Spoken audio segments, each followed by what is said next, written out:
in your belly. Oh yeah. Come here. Let me show you what to do with some leftover chicken. Chicken. Nice and beautiful green onion. Alright, so my bacon is going in the oven on 350 until crispy.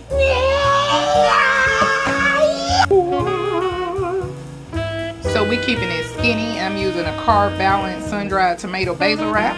Now I'm gonna add a little butter and a little olive oil. Load it up.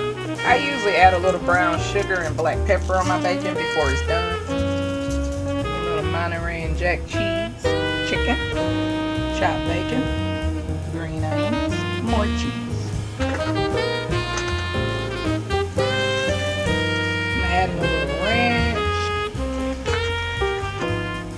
In your belly.